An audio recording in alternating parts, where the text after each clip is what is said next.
Delphine and Hippolyta by Charles Baudelaire. Translated by Aldous Huxley. The lamps had languished, and their light was pale. On cushions deep, Hippolyta reclined. Those potent kisses that had torn the veil from her young candor filled her dreaming mind. With tempest-troubled eyes, she sought the blue heaven of her innocence. How far away, like some sad traveler who turns to view the dim horizons past at dawn of day. Tears and muffled light of weary eyes, the stupor and the dull voluptuous trance. Limp arms like weapons dropped by one who flies, all served her fragile beauty to enhance. Calm at her feet and joyful, Delphine lay and gazed at her with ardent eyes, and bright, like some strong beast that, having mauled its prey, draws back to mark the imprint of its bite.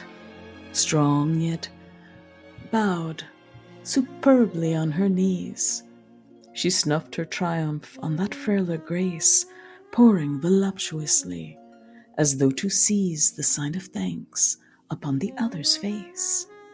Gazing, she sought in her pale victim's eye the speechless canticle that pleasure sings, the infinite gratitude that like a sigh mounts slowly from the spirit's deepest springs. Now you understand, for love like ours is proof enough that 'twere a sin to throw the sacred holocaust of your first flowers to those whose breath might parch them as they blow. Light falls my kiss, as the ephemeral wing that scarcely stirs the shining of a lake. What ruinous pain your lover's kiss would bring, a plough that leaves a furrow in its wake. Over you, like a herd of ponderous kine, man's love will pass, and his caresses fall like trampling hoofs. Then turn your face to mine. Turn, O my heart, my half of me, my all. Turn, turn, that I may see their starry lights. Your eyes of azure, turn. For one dear glance, I will reveal your love's most obscure delights, and you shall drowse in pleasure's endless trance. Not thankless, nor repentant in the least is your Hippolyta. She raised her head. But one whom from some grim nocturnal feast returns at dawn feels less disquieted. I bear a weight of terrors, and dark hosts of phantoms haunt my steps and seem to lead. I walk, compelled behind these beckoning ghosts, down sliding roads and under skies that bleed. Is ours so strange an act, so full of shame? Explain the terrors that disturb my bliss. When you say love, I tremble at the name, and yet my mouth is thirsty for your kiss. Look not so, dear sister, look not so. You whom I love, even though that love should be a snare for my undoing, even though, loving, I am lost for all eternity. Delphine looked up, and fate was in her eye, from the god's tripod and beneath his spell. Shaking her tragic locks, she made reply, Who in love's presence dares to speak of hell? Thinker of useless thoughts, let him be cursed, who in his folly venturing to vex a question answerless and barren first, with wrong and right involve the things of sex.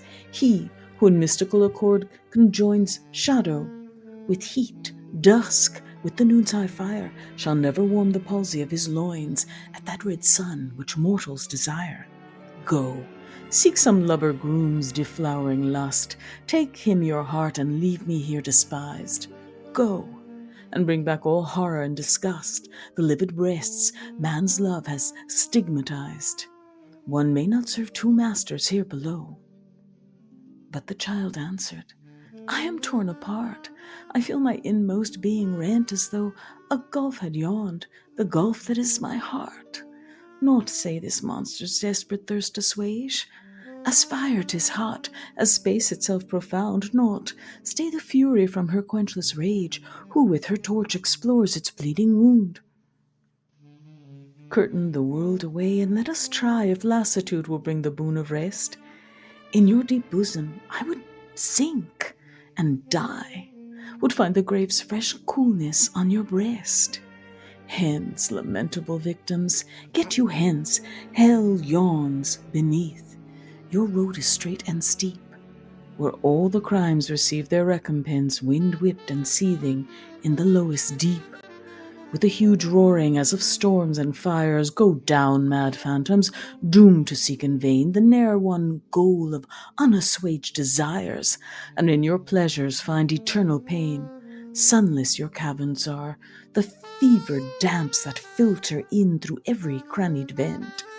Break out with marsh fire into sudden lamps, and steep your bodies with their frightful scent. The barrenness of pleasures harsh and stale makes your mad your thirst and parches up your skin. And like an old flag volleying in the gale, your whole flesh shudders in the blasts of sin. Far from your kind outlawed and reprobate, go, prowl like wolves through desert worlds apart. Disordered souls, fashion your own dark fate, and flee the God you carry in your heart.